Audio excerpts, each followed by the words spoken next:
Bruchot habaot, ladies. Thank you so much for coming to our New Jersey group in Lakewood, New Jersey.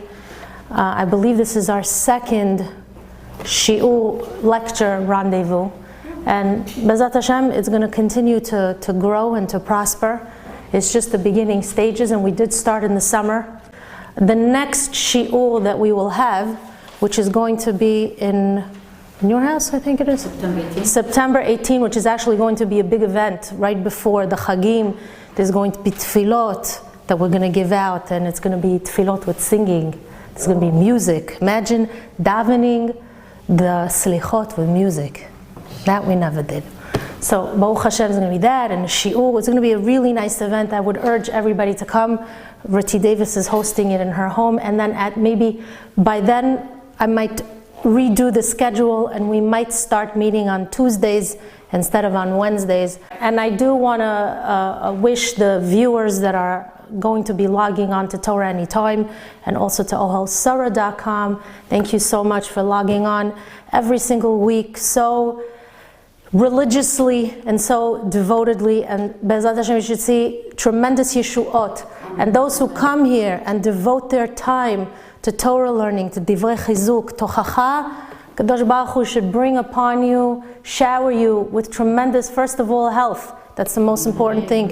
Health and happiness. If a person there's a happiness and health, because happiness leads to health. You know, if a person is happy, he has health, happiness, health, and prosperity, Be'ezrat Hashem. Okay, tonight, Be'ezrat Hashem, I am going to reveal to you the secret behind some psukim in our Parshat Re'eh. Psukim that many of us don't know the depths of because we understand them very superficially. For example, in this week's Parasha, the Torah HaKadosha commands us to give at least 10% to tzedakah. Now we all know about giving ma'aser.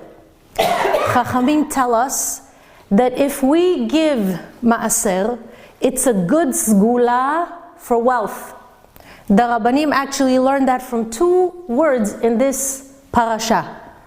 Aser ta'aser. Literally, we're commanded to give 10% of our crop. But we see here a lashon kaful. There's a double lashon. Aser ta'aser. Give 10%. Give 10%. Why the double lashon? So the Rabbanim in Gemara explain. Aser bishvil shetit asher. Give tzedakah so that you're guaranteed wealth. So the Torah Kedosha commands us to give tzedakah in order to have a healthy livelihood. And we all know people who, when they began to be meticulous about giving charity, their life had more bracha. Or they were saved, right? Tzedakah, tatzil mimavet. They were saved from something. Now, by the way, that doesn't mean that giving more charity will lead to more bracha, because it's not about the giving a lot. It's a specific number. It has to be at least 10% and even a little more, but not less. And those who are meticulous in giving that 10% are blessed with wealth. It's very important to remember this point, because a person can give $5 million a year in charitable donations. And although $5 million seems like a lot of money, and the donor appears to be extremely generous, but maybe that's only 1% of his entire wealth. So that donor isn't guaranteed the bracha. Whereas you could have another person who gives $1,000 a year to charity, but he only made $10,000 that year, which means that he's giving the full 10%, which is the $1,000. And such a person is in a better position to gain wealth, to be prosperous, and to be filled with bracha in comparison to the person who donated $5 million. Why? Because the first donor has hundreds and hundreds of millions of dollars, and $5 million is only a fraction of what he possesses. But the point is that tzedakah becomes not only a preservative of wealth, but a promoter of wealth. That's one of the reasons why I believe the Jewish people in general are extremely prosperous and they're filled with bracha. It's because one of our guiding principles is charity. No community in the world generates the amount of charity on a daily basis that our communities generate. So the bracha that comes to Am Yisrael is not a coincidence. Our blessing is a direct result of all the blind tzedakah that we give. And that's what this week's Parshat discusses, the mitzvah of distributing charity. Aser te'aser. But tonight, I'd like to explain these words to you on a deeper level. You see, in the olden days, when they used to give 10%, they did not give cash, because many Jews were farmers. Jewish people in Eretz Yisrael were not businessmen with cash in their pockets. Their cash was the crops in their field. They lived in an agricultural society. That's why the Torah says, Aser te'aser et kol tevuat zar'echa. Tevuah is the wheat. And how would they give that maaser of their field? They would cut the wheat, and then they would allocate 10% of the wheat, which was called maaser rishon. That's the first 10%, which was usually given to the Levi'im. You were lucky if you were Levi, because, by the way, I'm a Levi. How do I know I'm a Levi? Because I'm from Kohanim. The Kohanim are from which Shevet? Shevet Levi. So you should know it's a mitzvah to give charity to my organization. But anyway, you were lucky if you were a Levi, because out of nowhere a neighbor could come knocking on your door one day with baskets and baskets full of wheat. And you say, oh, what's this? And he says, oh, this is for you. This is the maaser from my field. Lahavdil, today, we pay 10% federal tax, 10% local tax, 10% state tax. In the olden days, they didn't have state, federal, and local taxes. The Levi was the local tax collector, so to speak. But you didn't mind giving it out to a Levi, because he's your neighbor. He's a tzaddik. He's a Jew.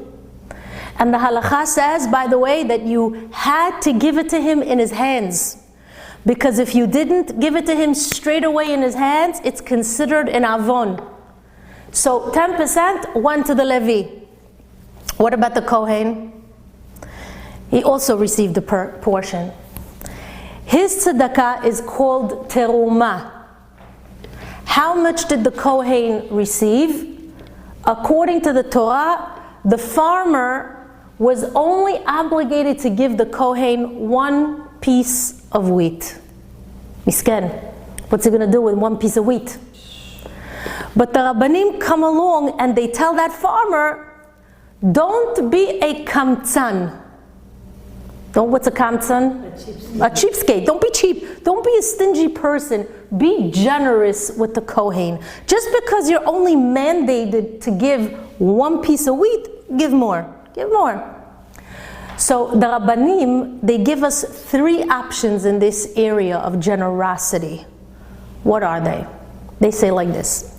A generous man, according to the Chachamim, has what we call an ayin tov. He has a good eye. A good eye, ayin tov. He usually gives 1/40 of his money to charity. 1/40 is a nice amount. The second option is that if a person has an ayin ra, he has a bad eye, and he's a miser, he usually will give 1/60 of his money. And then if a person is a benoni, where he's not so generous, but he's not so cheap, he donates 1/50. By the way, 1/50 is not 50%. It's 2%. That's a number given to us by the rabbis, And that's what they used to do. They give 10% to the Levi and 2% to the Cohen. That's a total of 12% already that they were allocating towards tzedakah. Now, 1/50th, just for your knowledge, and not because I want to scare you with a whole slew of numbers, 1/50th we said was 2%. In fractions, I could write 1/50, or I could write 2/100. It's the same exact thing. And that's what they would call Truma, 2%. Now, when the Levi receives his 10%, he can't keep the full amount that he receives, because he also has to give a portion of what he receives to who? To the Kohen. That's called Ma'aser min ha-Ma'aser. 10% from the 10%. So what we see is that the Kohen receives tzedakah from everyone. He receives 2% from a Yisrael, and he receives about 1% from the Levi, because at the end of the day it comes out to 1%. So the Kohen, Baruch Hashem, is taken care of. The Levi is taken care of. They all have parnasah. But guess what? There's another Ma'aser called Ma'aser Sheni, a second Ma'aser. Ma'aser Rishon, we said, is the Ma'aser we gave to who? Levi. To the Levi.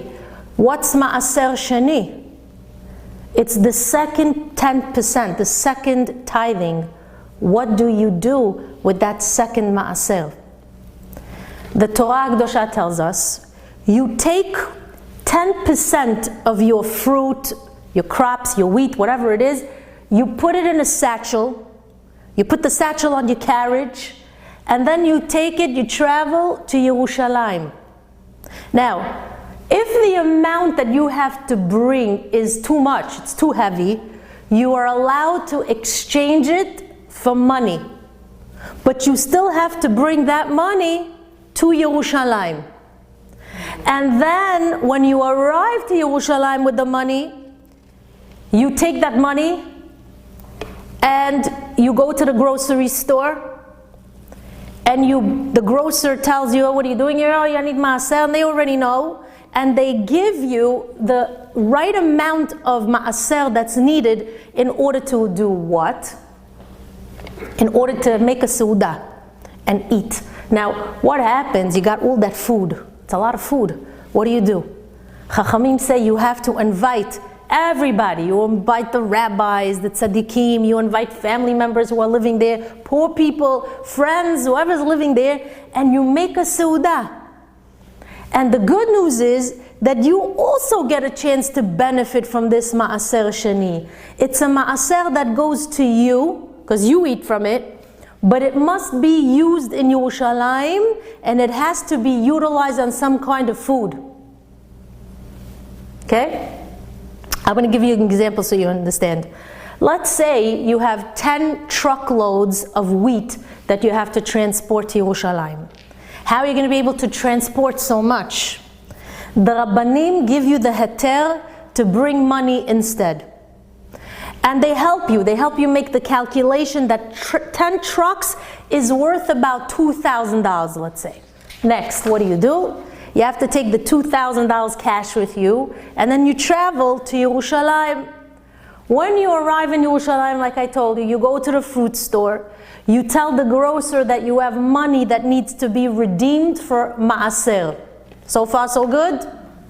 The grocer will take your money, and he's going to provide you with the fruits that you need that have to be eaten at the walls of Yerushalayim. We're good? These laws don't apply today. They don't apply today. But I'm giving you a preview, because when Mashiach comes, he's going to teach us all these laws all over again, and at least you'll be somewhat familiar with them. But what you should know is that regarding this particular law of Ma'aser Sheni, which is the Ma'aser that we exchange for money and then we go to Yerushalayim and so forth, that's the Ma'aser that we're told, Aser Te'aser. On that we're told, Aser Te'aser. Who's getting it? You're benefiting from it. together with whoever else you've invited to that seudah. So Chachamim tell us that if we give this second Ma'aser Sheni, and you're diligent and you're disciplined and you give it properly, you become wealthy. So I'm going to go through the text with you so that you can learn the psukim as they appear in the Chumash. Listen to what it says. It says, Aser te'aser et kol tvuat zar'echa. You shall tithe the entire crop of your planting.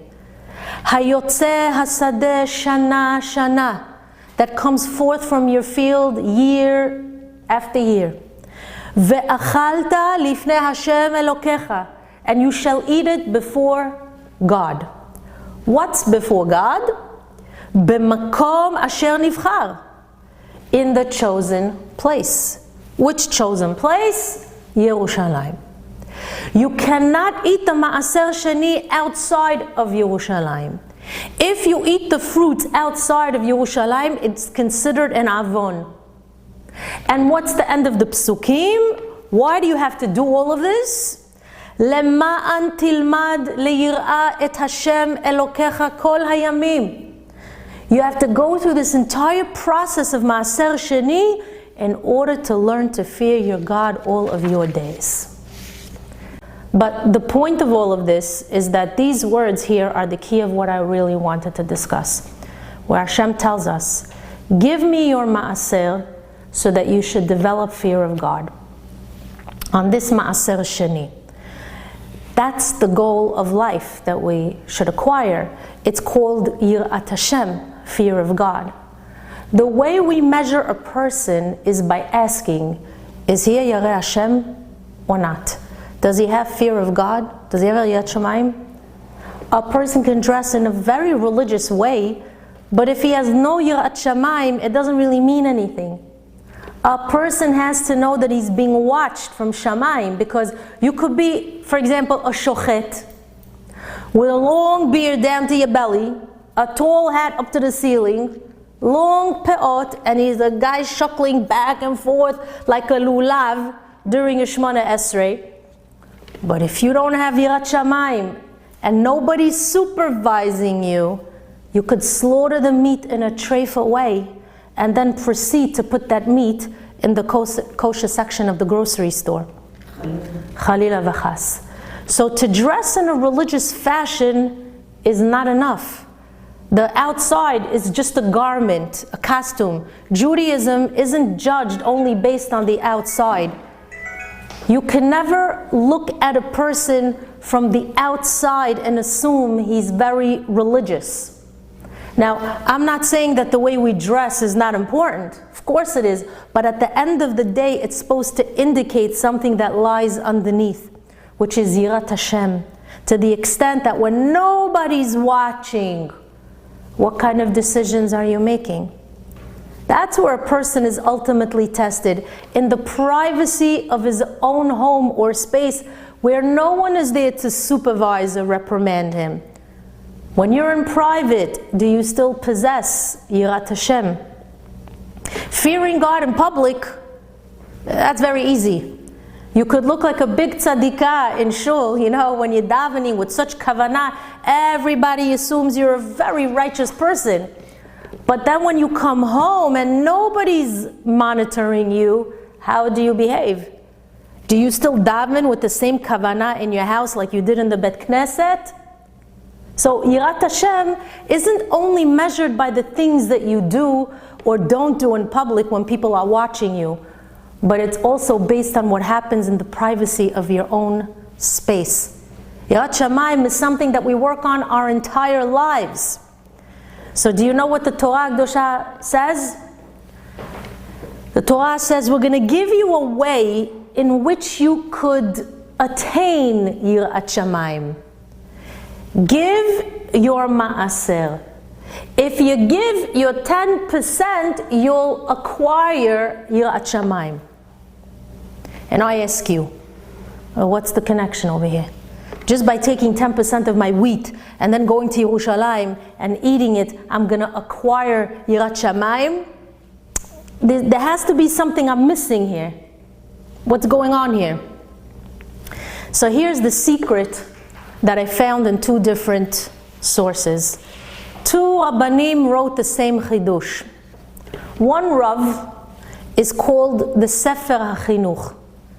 The Sefer HaChinuch is actually a sefer that was written by a big tzaddik, a big Rav named Rabbi Aharon HaLevi alav shalom. He lived about 1,000 years ago. What is this sefer about? He originally wrote the Sefer HaChinuch for his son. He wanted his son to know the 613 mitzvot. If you would ask any child who attends a yeshiva to list the 613 mitzvot in the Torah, a child might be able to name a few, but not all of them. They don't know all of them by heart. So the Sefer HaChinuch lists all the 613 mitzvot one by one. It tells you, for example, that the first mitzvah in the Torah is to procreate and bring children to the world, as well as all the details of the mitzvah, like who's commanded to observe the mitzvah, what are the halachot surrounding the mitzvah. And the Rav writes each of the mitzvot according to the order of the Parshiot in the Torah, which is very, very nice. I know people, by the way, who have the Sefer Chinuch on their Shabbat table. Every Friday night they open up to the Parsha of the week and they go over some of the mitzvot in that week's Parasha and all its details. Many people use it as a great time to teach their children about the mitzvot. So this Rav who authored the Sefer HaChinuch asks, do you know why giving Ma'aser Shani in Yerushalayim helps you acquire Yirat Shamayim? And he writes, because you know what goes on in Yerushalayim? Yerushalayim is a holy city. And you know who you're going to rub elbows with when you go to Yerushalayim? The greatest rabbis, because it's a city of scholars. Our Supreme Court, our Sanhedrin, wasn't made up of 9 judges, but rather 71 major league high-level Talmidei Chachamim who were not stationed in Washington, D.C. They were seated in Yerushalayim, Ir HaKodesh, and Har HaBayit. So when a person came to Yerushalayim, he saw the Rabbanim of the Sanhedrin. He visited the Bet HaMikdash. He saw the Cohen Gadol dressed in his beautiful and regal garments. He saw the Kohanim bringing up korbanot. A person witnessed all the miracles that took place in Yerushalayim, Ir HaKodesh. A person was able to hear Divrei Torah of the Chachamim on the streets. He was able to visit the grave sites of the biggest tzaddikim. Who doesn't come back from Yerushalayim with a little bit more Yirat Shamayim? True? We've all visited Yerushalayim. There are certain cities out there that when you visit them, unfortunately, instead of acquiring Yirat Shamayim, you leave your Yirat Shamayim over there. You can't possibly leave from certain places out there in the world that you might travel to having acquired more Yirat Shamayim. It's like the Bermuda Triangle. Certain places simply drain you from all the Yirat Shamayim that you possess, and then you leave those places empty. But when you visit Yerushalayim, even if you arrive empty, your Yirat Shamayim is somehow fortified and renewed, because when you're in a religious environment, surrounded by so much Kedusha, the air, the people, and their spiritual energy, it pours forth and into your neshama. The Rambam, alav shalom, writes that you're merely an influence of society. Those who you associate with, they are going to have an influence on you. The place you associate in, the makom which you choose to live in, is going to influence you, whether for the good or not so good. Therefore, Rabbi Levi writes in the Sefer HaChinuch that when a person travels to Yerushalayim in order to eat his Ma'aser Sheni, you're forced to spend probably a week or two in that city. You can't leave the city until you finish all the food that you're supposed to consume. So this mitzvah forces you at least once a year to be in the holy city. And that gives you a chance to refuel your spiritual tank, because you see all the good, honest, religious, and decent people of Yerushalayim. That's why the reward for giving the Ma'aser Sheni is Yirat Shamayim. That's the greatest reward that you could receive. That's what Rabbi Aaron HaLevi writes. That's his Chidush. There's another great Rav, it's a group of Rabbanim, called the Tosafot.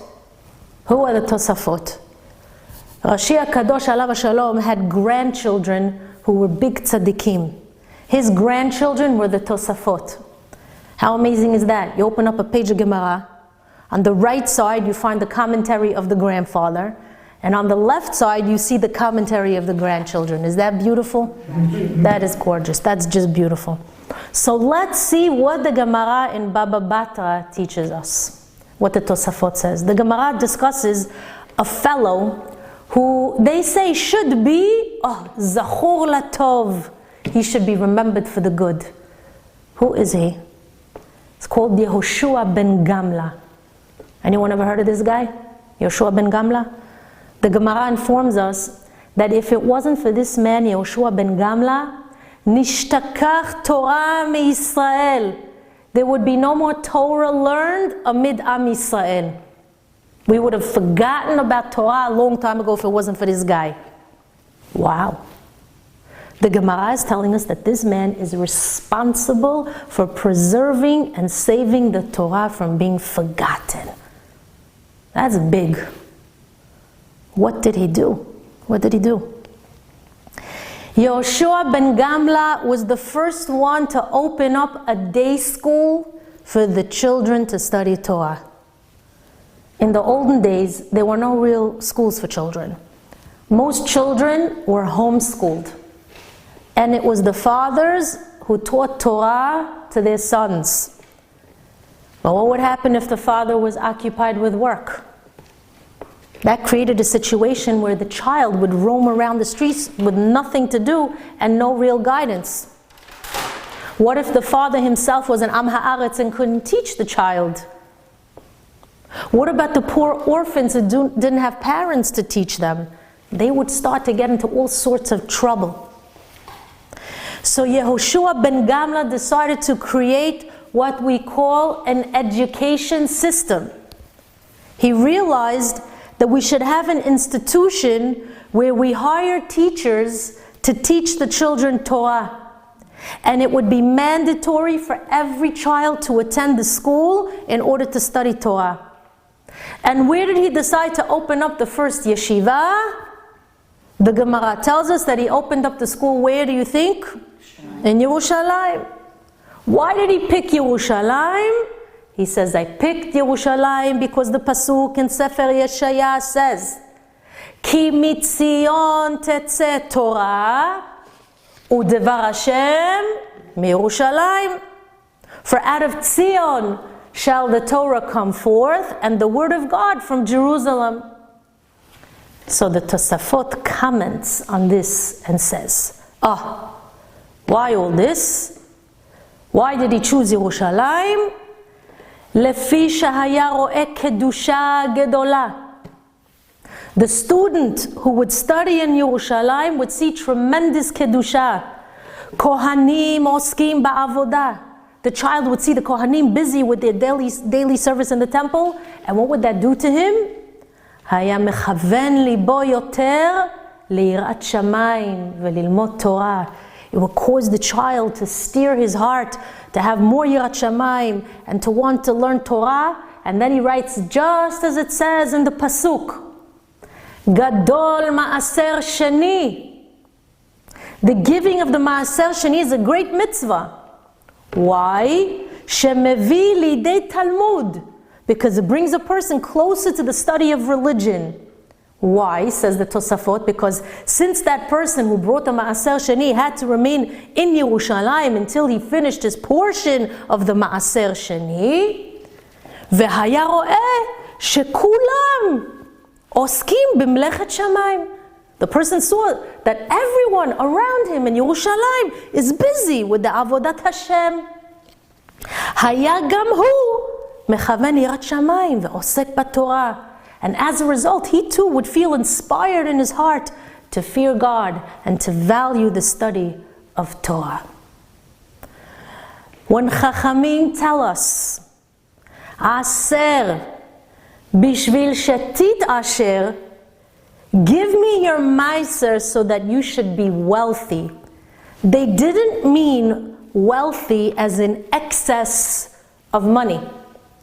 Of course, if that's the interpretation that you'd like to consider, I'm sure HaKadosh Baruch Hu will fulfill that request.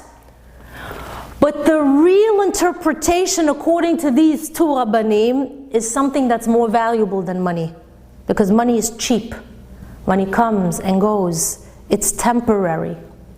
The real wealth is Yirat Shamayim, it's fear of God.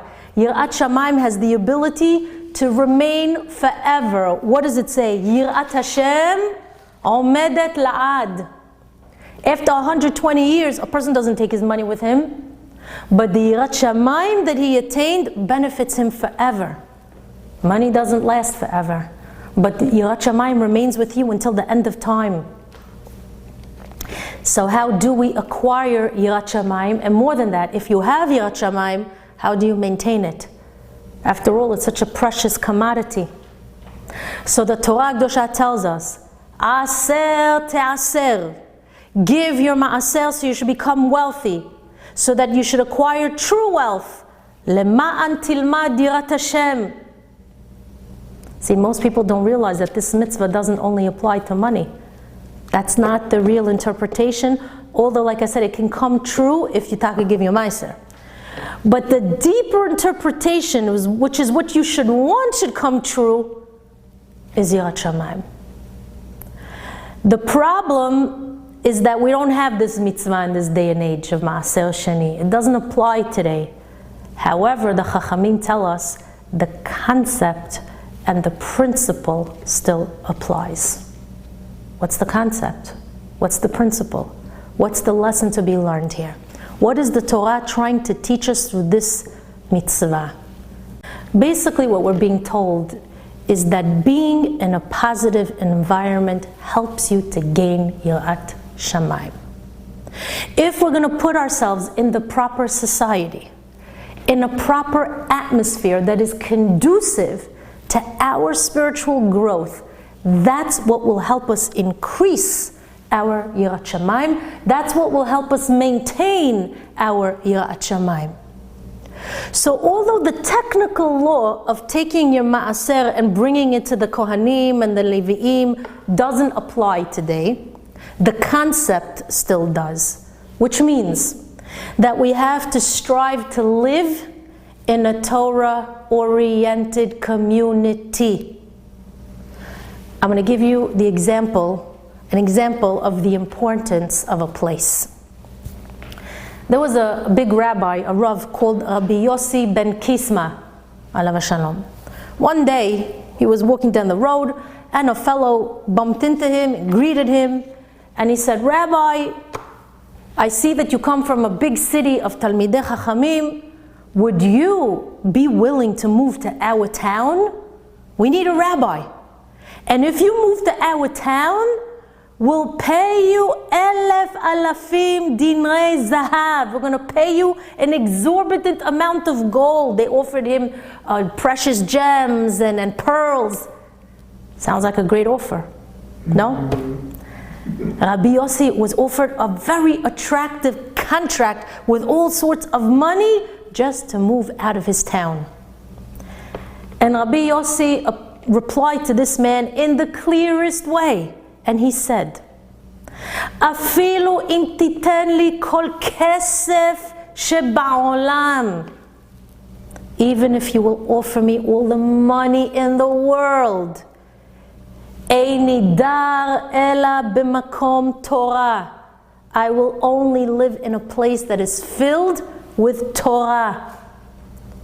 Rabbi Yossi understood that going to this particular community meant uprooting himself and uprooting his family and moving to a kind of like a desert devoid of spirituality. So Rabbi Yossi said, it's only a matter of time that before I could change them and inspire them, they're going to change me and influence me. Because usually, he says, the bad influences the good before the good has a chance to influence the bad. Therefore, a person cannot say, well, don't worry, I could go to such and such place and I will not be affected. I'm actually going to change the people there. I'm going to try to change the rules of that establishment. You should know that it's not so simple because the desires are much stronger. That's why Rabbi Yossi said, I am only going to live in a makom of true Torah. But what does it mean, makom Torah? What does it mean? It doesn't mean if you have 50 families, it's a makom Torah. You could have 200 families in a place, and it could be a no makom of Torah. Quite often you hear people speaking about certain cities, and they classify them as a makom Torah. Yerushalayim, for example, is definitely a makom Torah. Certain parts of Lakewood, and I stress the certain parts, can be considered a makom of Torah. Rav Avigdor Miller, alav shalom, told his talmidim that he considered Brooklyn a makom Torah. Why? Because there are yeshivot on every block, shuls everywhere you turn.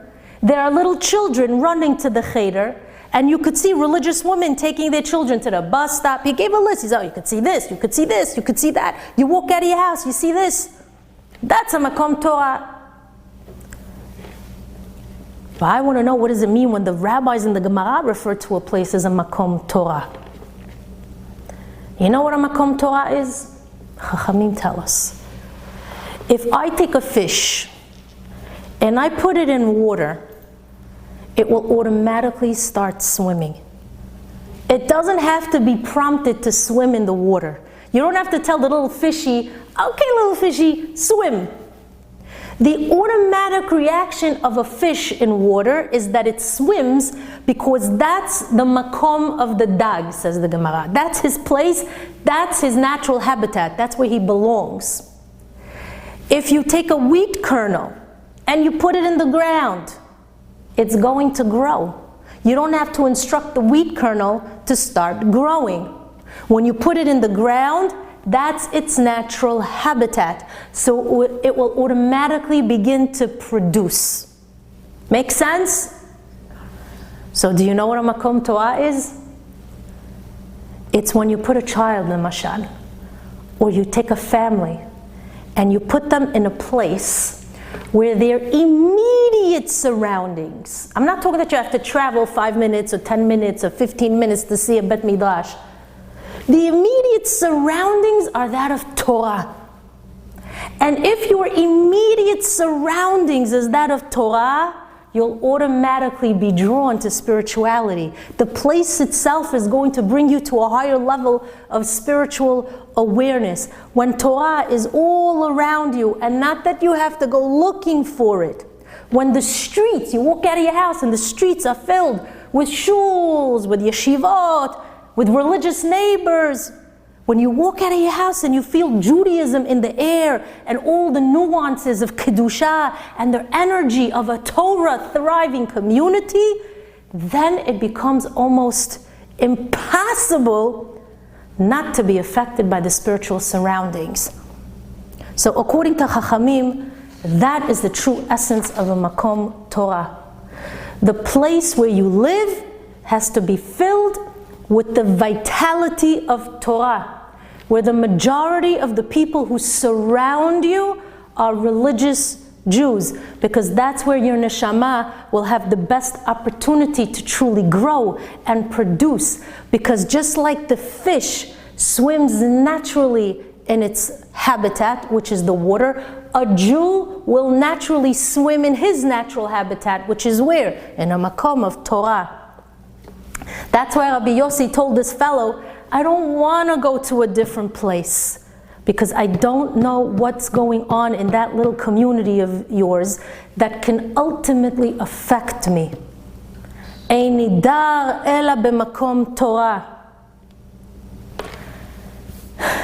Ladies, Jews all over the world have spent hundreds of millions of dollars in infrastructure in order to build mekomot of Torah.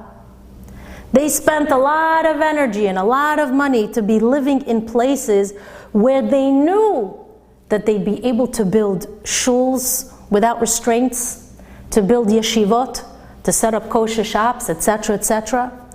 Chachamim say that there's no way that you can build a makom of Torah in a vacuum, in a place where the majority of the people are Gentiles, where there are rules and restrictions and they don't even allow you to build a shul, where you could daven properly on Shabbat and the Chagim, where there's no mikveh and walking distance of your house.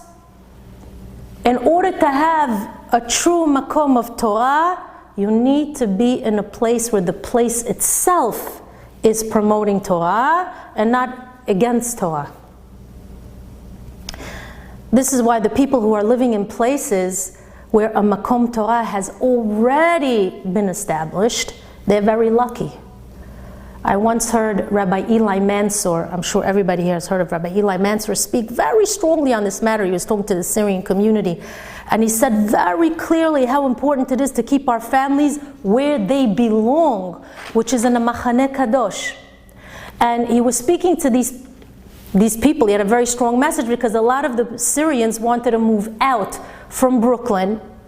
You know where they're living in Brooklyn, in the deep side. They wanted to move out of Brooklyn. They wanted to move out of Deal and start a pilgrimage somewhere. They wanted to be pioneers somewhere. And he was speaking very strongly to them, and he said that when there's a pilgrimage to go out to other places, many things have to fall into place before a person makes a decision to move and be a pioneer somewhere. And he said to them, you have to ask yourself the following questions and then be honest enough to answer yourself truthfully. I'm reading you the list of his questions. He said, ask yourself like this: is it really a makom Torah? Are the majority of your neighbors Jewish or observant? The majority. Is it a place that will allow you to thrive in your religiosity? Is it a place that will allow you to set up shop as a kosher Jew? Or is it a place that seeks to make it impossible for you to live freely as an observant Jew? Is the area conducive to Shabbat? Is there an Eruv that could be put up? Are there shuls that can be established? Is there a mikvah that you can walk to? Is it conducive to a true Jewish lifestyle where the majority of your neighbors are striving towards the same goals? Are you surrounded by people who are mechalele Shabbat? Do you see Jewish life when you step out of your home? So he was urging the people there to be honest with themselves and ask themselves all these questions before they move to a new place. So he said to them, when you leave a makom Torah and you move to a place that is devoid of real Torah, your views can begin to change. Your neshama becomes affected in ways that you cannot see and you can't even know. So he was urging every Jew to move to places where Jewish communities have already been established, where money has already been invested in making that place conducive to your religious lifestyle. but not to a place that's barren of spirituality, nor does it suit the lifestyle of a Torah Jew. Because he says, Ashrei yoshvei beitecha. Jews should be living in an area that's already established for the purpose of Jewish living, and not that you have to struggle to have the right to live freely as a Jew. When you have your own home, and you're being dictated to how to do and what to do and how, that's already an issue. And that's what we see in this parasha. If a person wants to attain true Yirat Shamayim, you have to be living in a place that is infused with Yirat Shamayim.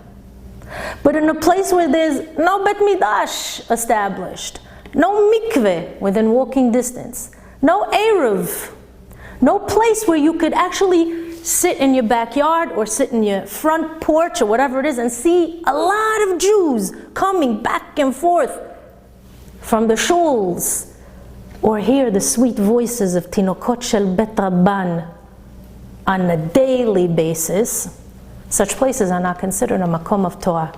And that's what the Torah is telling us in this week's parasha.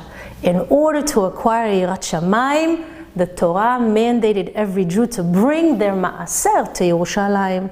That's the wealth. That's the aser bishvil shetit asher. Because being in a place like Yerushalayim, that's going to affect your neshama. I'm going to give you an example of what the Ben Ish Chai alav shalom told over in a mashal. He said that there was a young man who was got married, and his father-in-law, he said, look, you sit and learn Torah for a couple of years, and I'm going to take care of you. You're not going to lack for anything.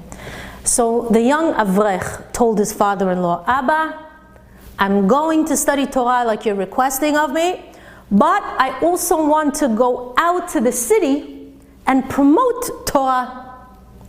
Nice thing, no? He's doing kiruv. It's kiruv.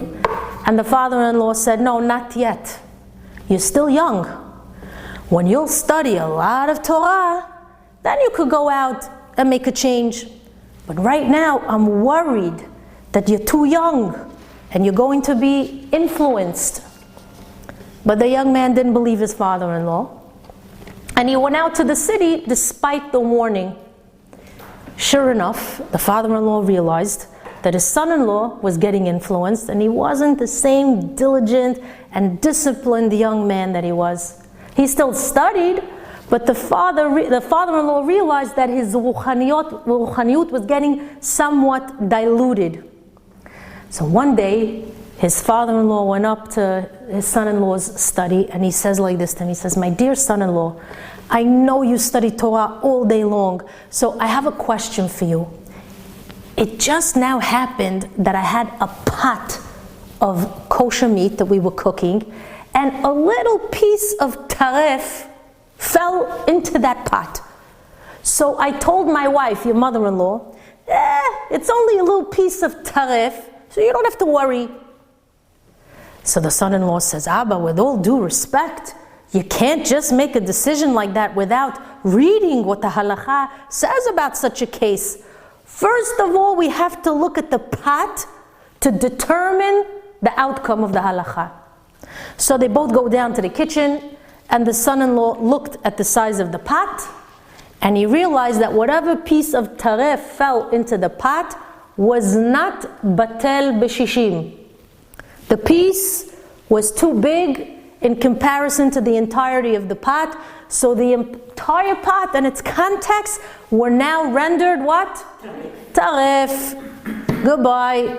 Adios amigo. Everything has to be thrown out. So the father said, what? This little piece of taref made the entire pot treif? And the son-in-law says, yes, everything has to go. He says, okay. 2 days later, the father-in-law once again approached his son-in-law, and he says, my dear son-in-law, you are going to be very proud of me. A few days ago, you remember you taught me the halakha, and Baruch Hashem, today I applied it. He says, oh really, what happened? He says, well, if you remember a few days ago, I had to go out, throw out everything, right? So I went out today to buy a new piece of meat. I went to the market. After I bought this new piece of meat, I carried a little piece of meat in my hand, and as I was walking in the marketplace, there was a guy, a Gentile guy, making a pot of treif soup. You know what happened?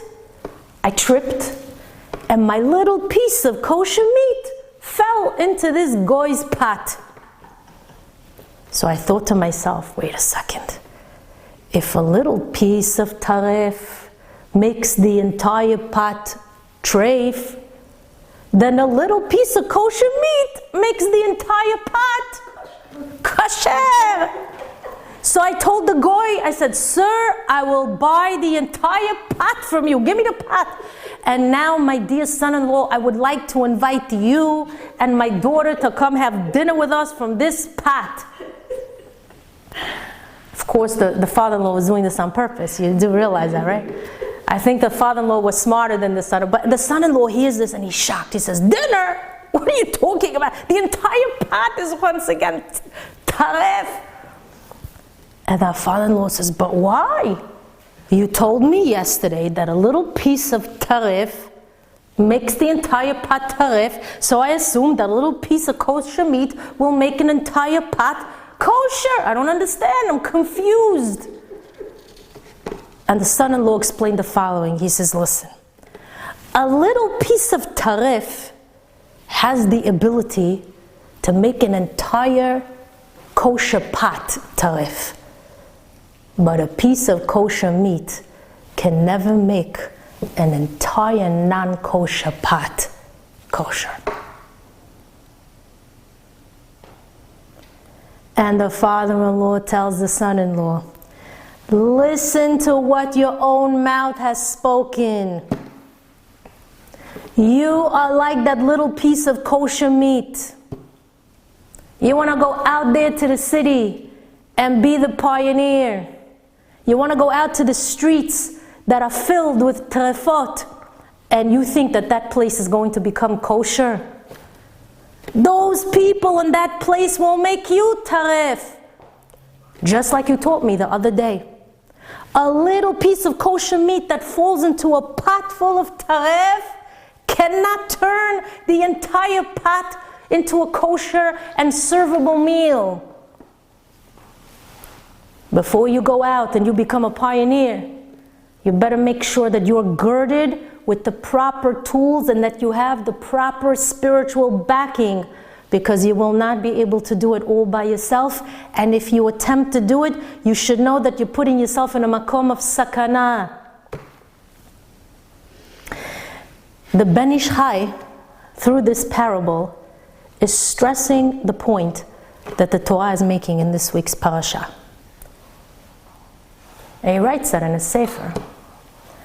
We have to be living in a community next to people who are observant Jews. We have to be living in a place where there are Torah institutions that we could see as we exit our homes, where there are mikvaot and batei midrashim and real shuls that are accessible to us. To be a pioneer in a place where the majority of the people are goyim is a very dangerous procedure, especially when that community doesn't even have a rabbi or a real rabbi or a shul in its midst. So basically Chachamim are telling us you got to look at the bigger picture. Now, I know that there are those who will argue with me and they'll disagree with what I just said, but this is not my opinion. This is the opinion of the leading rabbis. I want to end with this last thought and you'll understand what I'm talking about. We are now coming up with the Chagim, Rosh Hashanah, Yom Kippurim, with the highlight of Sukkot. On the last day of Sukkot, all of us, we all have a minhag, Sfaradim, Ashkenazim, where we take the aravot and we bang them on the ground, right? What do we want from these poor aravot? We don't have anything better to do than to behave like angry people, banging these poor aravot into the ground until they become bald and there are no more leaves left on the branches. I'll tell you a big chidush. Chachamim tell us that when we take the lulav in our hands, we should know that there are parts of the lulav that have a big advantage. The etrog tastes and smells good. The hadassim, they smell nice. The lulav itself is from a palm tree which is filled with dates. A palm tree is fruitful. But interestingly, the only item that doesn't seem to have much worth is the arava. It has no taste, no smell, and no real value, Chachamim say. So what do? We put the aravot next to the other 3 species the entire week of Sukkot, and we hope that maybe something will rub off onto these aravot. And then, at the end of the week, we take the aravot, we look at them, and we say, if the 1 week of being so close to all these tzaddikim, you're still in arava, boom, chavit vela berich. Chaval, you didn't get influenced positively. Yeah, you were all week with these good influences. That's such a musar askel.